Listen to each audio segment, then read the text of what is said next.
കോൺഗ്രസ് സ്ഥാനാർത്ഥികളെ വിജയിപ്പിക്കാൻ ശക്തമായ പ്രചാരണത്തിലാണ് നടൻ രവീന്ദ്രൻ. ഇത്തവണ സംസ്ഥാനം UDF ഭരിക്കുമെന്നാണ് രവീന്ദ്രന്റെ അവകാശവാദം. തൃപ്പൂണിത്തുറയിൽ അടക്കം CPIM BJP ഡീലാണുള്ളതെന്ന് രവീന്ദ്രൻ ആരോപിച്ചു.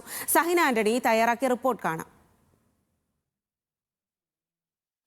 തെരഞ്ഞെടുപ്പ് പ്രചരണം അതിന്റെ അന്തിമഘട്ടത്തിലേക്ക് നീങ്ങുകയാണ്. കൊച്ചിയിൽ UDF സ്ഥാനാർത്ഥി മുഹമ്മദ് ഷിയാസിനായി വോട്ട് അഭ്യർത്ഥിക്കാൻ എത്തിയിരിക്കുന്നത് സിനിമാ നടൻ രവീന്ദ്രൻ തന്നെയാണ്. രവീന്ദ്രൻ, എങ്ങനെയാണ് എല്ലാ വർഷവും ഇങ്ങനെ ഇറങ്ങാറുണ്ടോ?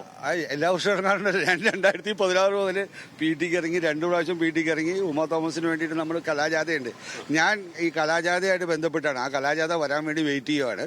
അതേപോലെ KC വേണുഗോപാലിന് വേണ്ടി നമ്മൾ ചെയ്തു. ചാണ്ടി ഉമ്മന് വേണ്ടിയിട്ട് നമ്മൾ കോട്ടയത്തും ഈ പ്രോഗ്രാം ചെയ്തായിരുന്നു. നമ്മൾ ഡാൻസ് മിമിക്രിയിലൂടെ നമുക്ക് പറയാനുള്ള രാഷ്ട്രീയം നമ്മൾ ജനങ്ങളിലേക്ക് എത്തിക്കുകയാണ്. എന്താണ് ഈ സമയത്ത് അങ്ങയുടെ ഒരു വിലയിരുത്തൽ? സംസ്ഥാന രാഷ്ട്രീയത്തിൽ ഈ പറയുന്ന വോട്ട് എണ്ണിക്കഴിയുമ്പോൾ എന്തായിരിക്കും സംഭവിക്കാൻ പോകുന്നത്? തുടർഭരണം ഉണ്ടാവില്ല. അത് വിശ്വസിച്ചുകൊണ്ടാണ് അതിലേക്കാണ് ഞങ്ങൾ എല്ലാവരും മുമ്പിലേക്ക് വന്നത്. തുടർഭരണം ആവശ്യമില്ല. ഇനി ഒരു UDF ടീമിന്റെ ഭരണം വരും. ആ ഭരണത്തിലൂടെ വന്ന് ഒരു ജനങ്ങളോടുള്ള ഒരു അക്കൗണ്ടബിലിറ്റി ഉള്ള ഒരു ഗവൺമെന്റ് ഇവിടെ വന്ന് വരും.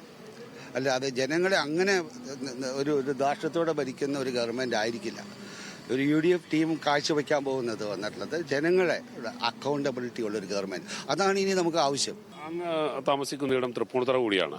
അവിടെ എങ്ങനെയാണ്? അവിടെ ചില ഡീലുകളെ കുറിച്ചൊക്കെ സംസാരിക്കുന്നു. അങ്ങയുടെ ശ്രദ്ധയിൽപ്പെട്ടിരുന്നു. CPM BJP ഡീൽ എന്നെല്ലാം കോൺഗ്രസ് ആരോപണം ഉന്നയിച്ചിരുന്നു. കോൺഗ്രസ് BJP ഡീലെന്ന് CPM ആരോപണം ഉന്നയിക്കുന്നുണ്ട്. എന്നാൽ BJP NDA പറയുന്നു ഞങ്ങൾ അവിടെ വിജയിച്ചു കയറും എന്നൊക്കെ പറയുന്നു. അങ്ങ് ശ്രദ്ധയിൽപ്പെട്ടിരുന്നു? അങ്ങയുടെ ശ്രദ്ധയിൽപ്പെട്ടിരുന്നു? തീർച്ചയായിട്ടും. എനിക്ക് അവിടെ മാത്രമല്ല, കാസർഗോഡ് തൊട്ട് തിരുവനന്തപുരം വരെ വന്നിട്ടുള്ളത് ഈ തവണ വന്ന് BJP CPM ഡീല് വെച്ചിട്ടുണ്ടല്ലോ. നിങ്ങൾ പാലക്കാട് എടുത്തു നോക്ക്. ഒരു വ്യത്യസ്തമായൊരു കാര്യം കാണാൻ പാടില്ലേ? അവിടെ കഴിഞ്ഞ വർഷം സരീനെ കൊണ്ട് നിർത്തിയല്ലേ അല്ലേ? അതേസമയത്ത് ഇന്ന് ഒരാളെ വന്നിട്ടുള്ളതിനകത്തേക്ക് ഒരു ബിസിനസ്മാനെ കൊണ്ടുവരുന്നതിലൂടെ വന്നിട്ടുള്ളൊരു ഒരു രാഷ്ട്രീയം നിങ്ങൾ കാണുന്നില്ലേ? അതിനകത്തൊരു ഡീല് നിങ്ങൾക്ക് കാണാൻ പറ്റുന്നത് അതെന്താ പറയാ, മലയാളികൾ ഇത്തരം ഡീലുകൾ ഉണ്ടാവും എന്നാണോ അങ്ങയുടെ? ഡീലുകൾ ശ്രമിക്കുന്നുണ്ട്. പക്ഷെ ആ ഡീലുകളെ അതിജീവിക്കാൻ ഇന്ന് നമ്മുടെ വോട്ടർമാർക്ക് അറിയാം. അവർക്കത് മനസ്സിലാക്കാനുള്ള ഒരു കഴിവുള്ളവരാണല്ലോ മലയാളികൾ. എന്ത് തരം വന്നിട്ട് പഴയ രീതിയൊന്നുമല്ല. ഇപ്പോൾ ഉള്ളവരെല്ലാം വന്ന് വളരെ ജനങ്ങൾ വന്ന് ബോധവാന്മാരാണ്. എല്ലാത്തിനെ കുറിച്ച് രാഷ്ട്രീയ ബോധ്യമുള്ളവരാണ്. അവർക്ക് ഒരു രാഷ്ട്രീയ ബോധ്യത്തിനകത്ത് ഒരു ഡീല് നടക്കുകയും ഒരു കുതന്ത്രം നടക്കുകയും ചെയ്യുമ്പോൾ അതിനെ തിരിച്ചറിയാൻ പറ്റും. ചിലപ്പോൾ നടന്നില്ല എന്ന് വരാം. അത് കഴിഞ്ഞ പ്രാവശ്യമല്ല. അതുപോലെ ഇനി ആവർത്തിക്കില്ല. അത് ആ ഒരു തെറ്റിനെ അവർക്ക് മനസ്സിലായി. അത് മനസ്സിലാക്കിയിരിക്കുന്ന ഒരുപാട് സഖാക്കൾ പുറത്തേക്ക് വന്നില്ലേ? ഇപ്പോൾ നിങ്ങൾ കാസർഗോഡ് പോയിട്ട് തിരുവനന്തപുരം നോക്കിക്കഴിഞ്ഞാൽ യഥാർത്ഥ CPM ഇപ്പോൾ ആരുടെ കൂടെയാ? കോൺഗ്രസിന്റെ ഒപ്പാ, UDFന്റെ ഒപ്പാ.